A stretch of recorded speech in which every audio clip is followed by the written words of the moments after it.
Kisah Alexander Agung, sang penakluk dunia kuno. Prolog, bayi yang ditakdirkan mengguncang dunia. Pada suatu malam musim panas di kota Pella, ibu kota kecil kerajaan Makedonia, langit bergemuruh seakan menyambut lahirnya seorang anak yang kelak akan menaklukkan dunia. Tahun itu adalah 336 sebelum Masehi, dan Ratu Olimpias merasakan nyala api aneh menyentuh mimpinya, seperti pertanda dari para dewa. Ketika bayi itu lahir, seorang pelayan berlari ke istana membawa kabar, kuda suci. Apollo tersambar petir di kuilnya, pertanda kuat bahwa anak itu akan memengaruhi dunia dalam skala luar biasa. Bayi itu diberi nama Alexander. Bagian 1. Masa kecil sang anak singa. Pelajaran pertama seorang raja. Sejak kecil, Alexander bukan anak biasa. Pada usia 7 tahun, ia sudah belajar membaca karya-karya pujangga Homer, memandang kisah Achilles sebagai cermin dirinya. Rambut pirangnya berkilau seperti api, dan matanya tajam seolah selalu mencari sesuatu yang lebih besar dari yang dapat ia lihat. Ketika mencapai usia 13 tahun, Raja Philip, ayahnya, mengundang seorang filsuf besar dari Athena, Aristoteles, untuk menjadi guru pribadi Alexander. Di bawah bimbingan sang pemikir besar, Alexander belajar ilmu bumi, filsafat, politik, ilmu perang, hingga etika memimpin manusia. Aristoteles pernah berkata, "Dunia terlalu kecil bagi pikiranmu, Alexander." Kalimat itu melekat di hati sang pangeran. Bucephalus, kuda yang tak mau dijinakan. Pada usia 14 tahun, Alexander melakukan sesuatu yang membuat semua mata tertuju padanya. Seekor kuda hitam raksasa, yang liar dan tak mau ditunggangi siapapun, dipertontonkan di halaman istana. Para bangsawan menertawakan upaya gagal beberapa prajurit. Namun Alexander melihat ketakutan dalam mata kuda itu. Dia takut pada bayangannya, katanya. Dengan perlahan, ia memutar. Bucephalus menghadap matahari agar bayangannya tidak terlihat oleh sang kuda. Dengan ketenangan luar biasa, ia melangkah naik dan menungganginya. Kuda itu patuh untuk pertama kalinya. Raja Philip menitikkan air mata bangga. Makedonia menemukan rajanya. Bagian 2. Menjadi raja di usia muda. Kematian Philip dan takhta yang berlumur darah. Ketika Alexander berusia 20 tahun, tragedi terjadi. Raja Philip dibunuh oleh seorang pengawal dalam pesta kerajaan. Istana gempar. Banyak musuh keluarga Arget mencoba memanfaatkan situasi. Namun Alexander bertindak cepat. Dalam hitungan hari, ia mengamankan takhta, menyingkirkan para pemberontak, dan menyatukan kembali Makedonia. Pada usia yang begitu muda, ia sudah menjadi pemimpin yang disegani dan ditakuti. Menaklukkan Yunani. Kota-kota di Yunani, seperti Athena dan Thebes, mulai memberontak setelah Philip wafat. Alexander turun tangan. Dalam waktu singkat, ia memadamkan perlawanan. Ketika Thebes kembali memberontak, Alexander mengambil keputusan paling keras dalam masa mudanya. Kota itu dihancurkan hingga rata tanah, hanya menyisakan kuil-kuil suci. Kabar ini mengguncang seluruh Yunani. Athena langsung menyerah. Dunia pun mulai mengerti bahwa Raja Muda Makedonia bukan hanya prajurit, ia adalah badai yang tak bisa dihentikan. Bagian 3. Ekspedisi besar melawan Persia, menyeberangi Hellespont. Tahun itu adalah 334 sebelum Masehi. Alexander memimpin pasukan lebih dari 30.000 infanteri dan 5.000 pasukan kavaleri menyeberangi Selat Hellespont menuju Asia. Di sana terbentang Kekaisaran Persia yang luas. Sesampainya di pantai Asia kecil, Alexander turun dari kapal, menghunus pedang, dan melemparkannya ke tanah. "Dengan ini aku menuntut Asia," teriaknya. Disinilah legenda dimulai, pertempuran Granicus. Di sungai Granicus, jenderal-jenderal Persia menunggu. Pertempuran berlangsung sengit, tetapi Alexander menerjang maju dengan keberanian yang nyaris gila. Anak panah menancap di perisainya. Tombak Persia hampir mengenai dadanya, namun ia terus berperang. Kemenangan diraih, dan kota-kota Asia kecil jatuh satu persatu. Gordian Knot. Di kota Gordium, Alexander menemukan simpul besar yang dikatakan mustahil diurai. Ramalan mengatakan siapa yang bisa melepaskan simpul itu akan menguasai Asia. Alexander tak berpikir lama. Ia menghunus pedangnya dan memutus simpul itu dengan sekali tebas. Jika tidak bisa diurai, maka diputus saja. Dunia menyadari pemuda ini akan melakukan apa saja untuk mencapai takdirnya. Pertempuran Issus. Di Issus, Alexander akhirnya berhadapan langsung dengan Raja Persia, Darius, yang membawa pasukan jauh lebih besar. Namun strategi Alexander menakjubkan. Ia memimpin serangan langsung ke pusat pertahanan Persia, membuat Darius melarikan diri dari medan perang. Dunia tercengang. Raja Persia kalah dari seorang pemuda Makedonia, penaklukan Mesir. Setelah kemenangan demi kemenangan, Alexander menuju Mesir. Di sana, rakyat Mesir menyambutnya sebagai pembebas dari kekuasaan Persia. Ia mendirikan sebuah kota baru di tepi Laut Tengah, Alexandria, yang nantinya menjadi pusat ilmu, pengetahuan terbesar di dunia kuno.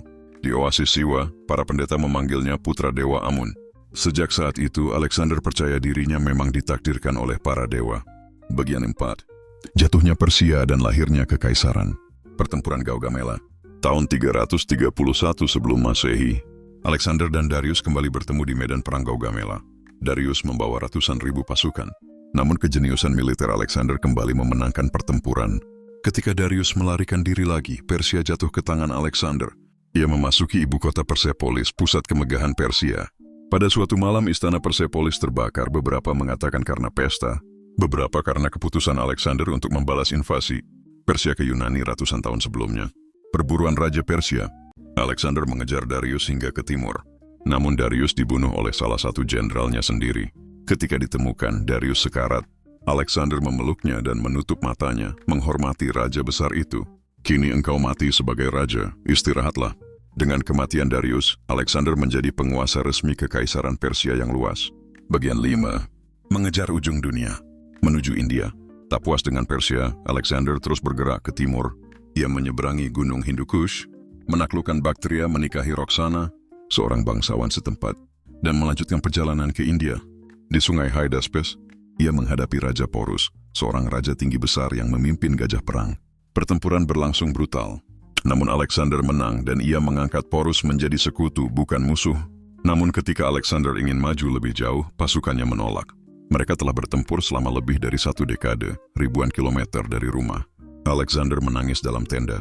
Untuk pertama kalinya ia kalah, bukan dari musuh, tetapi dari rasa lelah para prajuritnya. Bagian 6. Kepelangan dan kematian sang penakluk. Kembali ke Babylon? Alexander kembali ke Babylon, pusat kekuasaannya. Ia mulai merancang ekspedisi baru ke Arabia, mungkin ke seluruh dunia yang belum ia ketahui. Namun tubuhnya mulai melemah. Perjalanan panjang, luka-luka lama, dan kerja tanpa henti mulai menagih harga. Pada suatu malam di Babylon, Alexander jatuh sakit. Demam tinggi menyerangnya. Para jenderal berdiri di sekelilingnya, menunggu kata-kata terakhir. Seorang prajurit bertanya, "Kepada siapa engkau wariskan kerajaanmu?" Dengan bisikan lemah, Alexander menjawab, "Kepada yang terkuat." Beberapa hari kemudian, pada usia 32 tahun, Alexander meninggal. Dunia yang ia pimpin runtuh menjadi lautan duka. Epilog, warisan yang tak terpadamkan. Alexander Agung, sang penakluk dunia kuno, mungkin meninggal muda. Namun dalam hidupnya ia telah menyatukan Yunani, mengalahkan Persia, mendirikan lebih dari 20 kota, membawa ilmu pengetahuan dan budaya Yunani ke seluruh dunia, mengubah peta peradaban selamanya. Ia mati sebagai manusia, tetapi hidup sebagai legenda. Apa saja yang dilakukan Alexander Agung semasa hidupnya? 1. Masa kecil dan pendidikan. Alexander belajar membaca, menulis, dan sastra sejak usia sekitar 7 tahun. Mempelajari karya-karya pujangga Homer, terutama mengidolakan Achilles. Pada usia 13 tahun, ia dididik oleh Aristoteles, filsuf terbesar pada zamannya. Mendapat pelatihan perang, berkuda, strategi, dan politik dari ayahnya, Raja Philip. Menjinakkan kuda liar Bucephalus saat usia 14 tahun, menunjukkan bakat besar sebagai pemimpin dan penakluk. 2. Menjadi raja muda. Pada usia 20 tahun, Alexander menjadi raja setelah ayahnya dibunuh.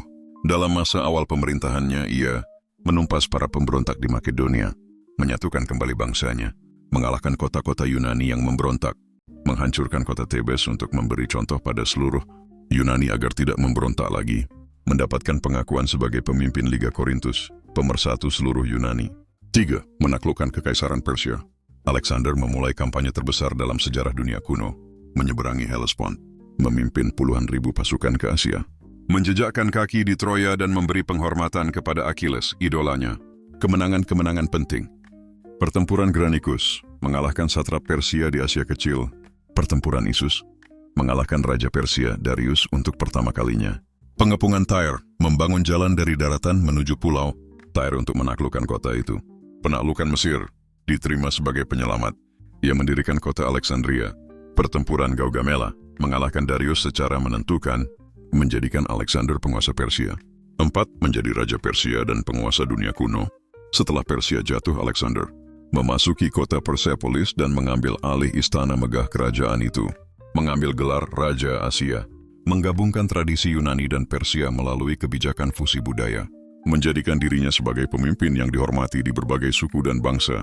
5. Ekspansi ke timur dan penaklukan India.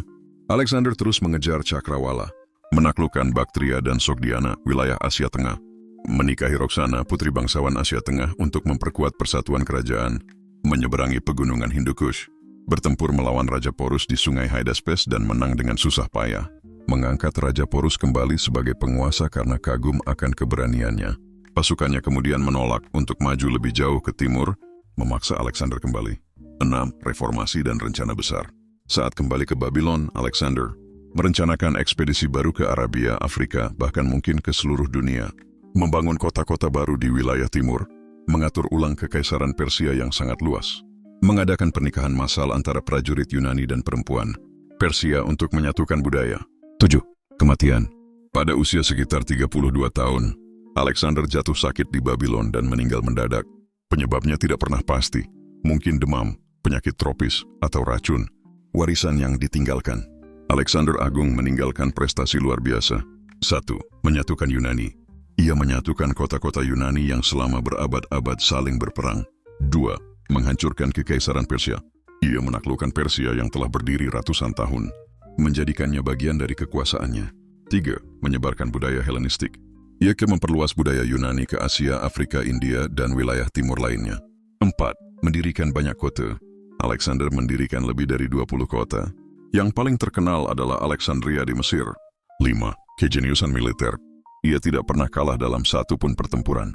Strateginya masih dipelajari hingga saat ini. 6. Mengubah sejarah dunia. Setelah ia wafat, kebudayaan Yunani menyebar dan bercampur dengan budaya lokal, memengaruhi ilmu, seni, pemerintahan, dan filosofi dunia selama berabad-abad.